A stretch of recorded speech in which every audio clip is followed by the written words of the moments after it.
Hello there, ladies and gentlemen, and thanks for the opportunity to take you through the latest International Working Group of the Diabetic Foot Wound Healing Guidelines.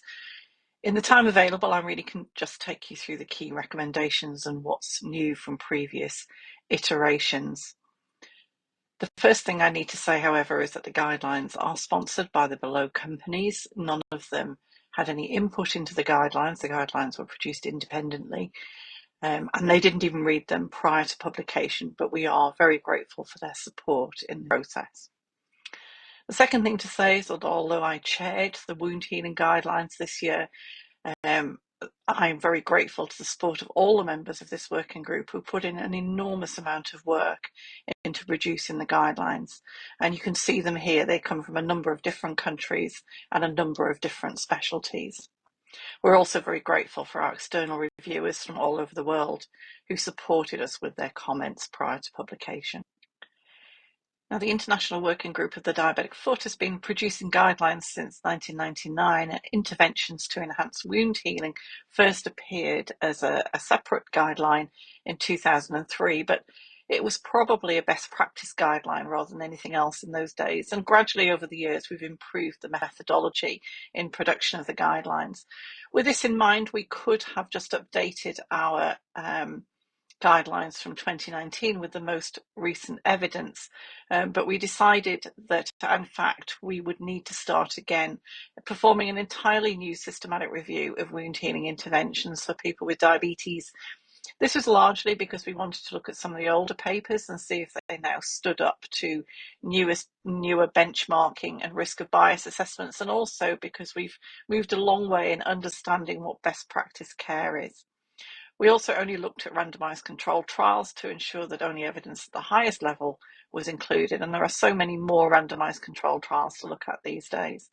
We looked at a different set of outcomes, not just those directly related to wound healing, that is absolute wound healing, reduction in ulcer area and time to healing, but those involving the person in terms of major and minor amputation, resource utilization, quality of life, maintenance of function, etc. And this was the other reason why we had to completely revise our systematic review. We also added a new clinical question, so a new set of interventions on behavioural, educational and pharmacological therapies. And finally, we followed strict grade methodology with training for members of the group in this. So overall, we made 29 separate recommendations, which covered 9 broader areas of the therapeutic interventions, and I'll take you through what those are in a second. These ranged from simple applications of dressings or gels through to more expensive and complex interventions.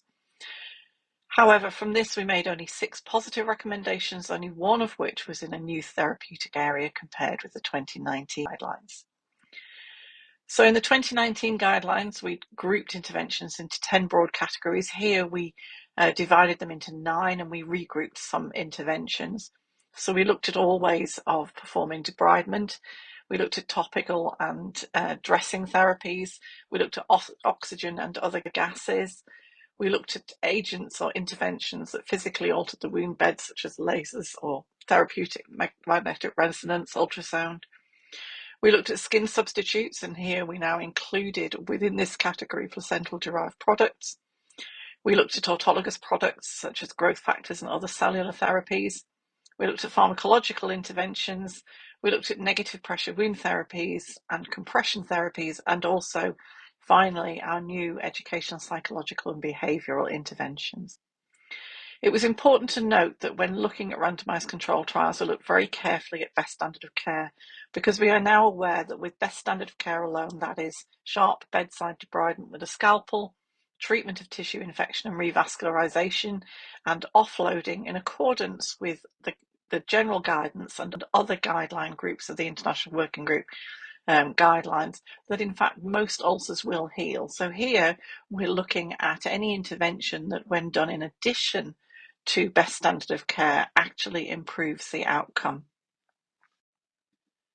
And so on to our recommendations, and here I'm not going to take you through all 29, but just our key recommendations that are new, positive or different. And I urge you to go to the website to read the full guidelines and the rationale behind them. So our first category of intervention was debridement. We looked at autolytic, hydrosurgical, biosurgical, physical, such as laser and ultrasound debridement, as well as surgical debridement in theatre. But we felt we couldn't support any of those recommendations either because there was no randomised controlled trial evidence, or the randomised controlled trial evidence was too poor to make a positive recommendation. And so we recommend that sharp debridement is done routinely. That is with the exception of enzymatic debridement such as Clostridium collagenase ointment. Now, there are some randomised controlled trials of rather low quality, and certainly not supporting the routine use of this intervention. However, as a global organisation, we do recognise that there may be situations where the availability of sharp debridement is just not there, either because of resources or because of limitation of skilled personnel. And in these circumstances, given the fact that the studies suggest that enzymatic debridement is possibly has the same outcome as sharp debridement, that perhaps this could be considered. However, this was a conditional recommendation based on low quality evidence. The next category we looked at were of dressings. We looked at a number of different types of dressings: antimicrobial, antiseptic, honey-related products and bee-related products, collagen, alginates, phenytoin, and many others, including some herbal preparations. But either the evidence was too poor to make a positive recommendation, or there were no randomised controlled trials to support the use of the intervention. This was with the exception of the sucrose octasulfate impregnated dressing, which at 20 weeks in a double-blind randomised controlled trial did show improvement in healing and time to healing in non-infected neuroischemic diabetes-related foot ulcers when with appropriate best standard of care in the control arm.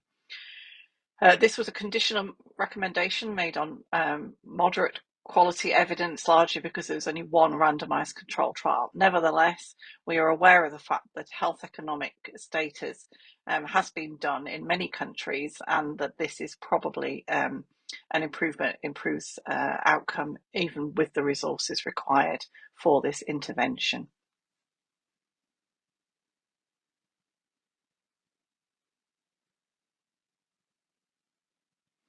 The next category of interventions that we looked at were oxygen and gases.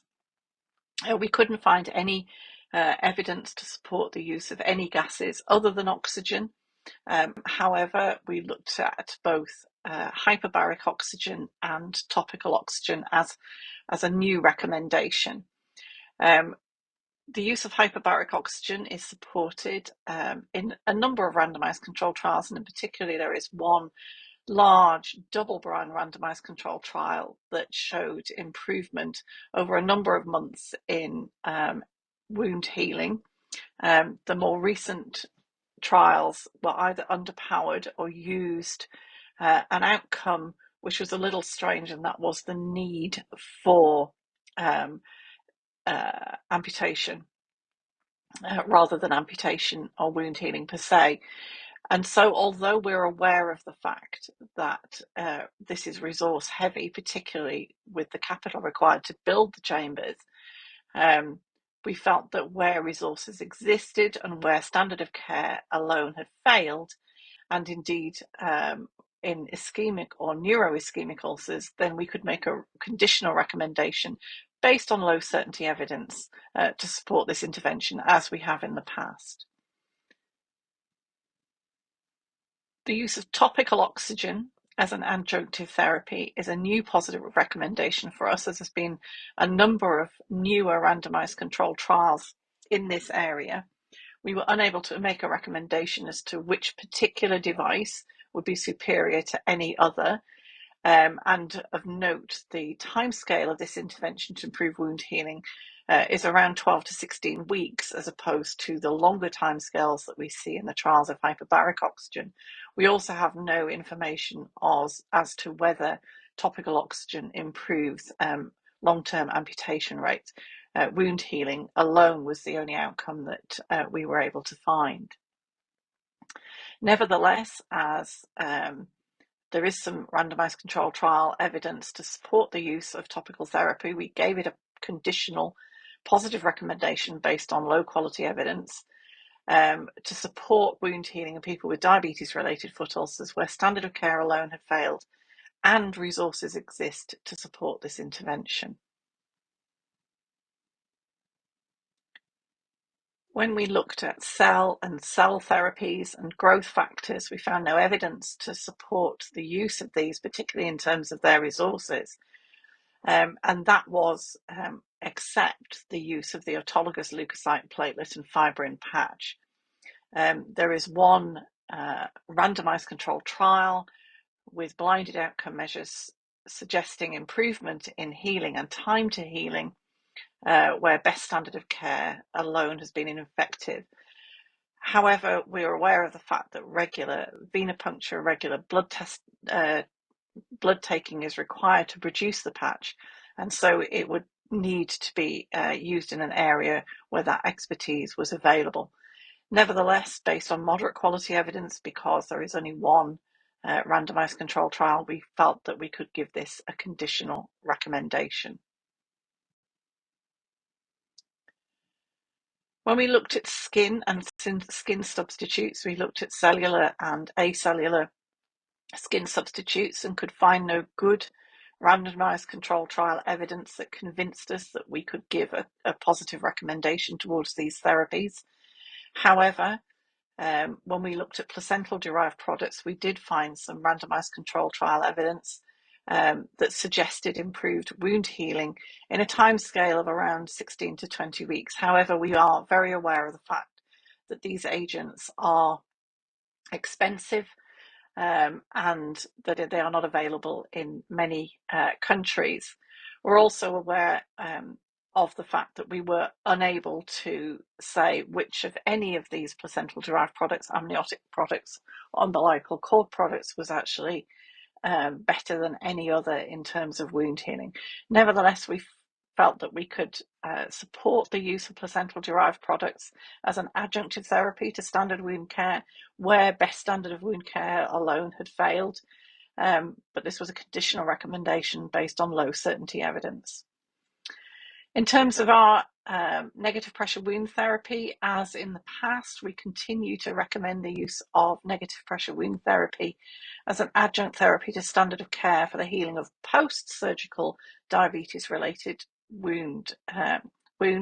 But this was a conditional recommendation, again, based on low quality evidence. But this did not relate to healing of non-surgically related diabetes foot ulcers, and this we made a strong recommendation based on low quality evidence. The randomized controlled trial evidence for this is simply not available. So that is a bit of a run through of our current positive and new recommendations. Please, as I say, go to the website, read the recommendations in full, and look at the evidence behind them and the rationale for the reasons that we've made these recommendations. And please do contact me directly if you have any particular questions. Thank you very much for your attention.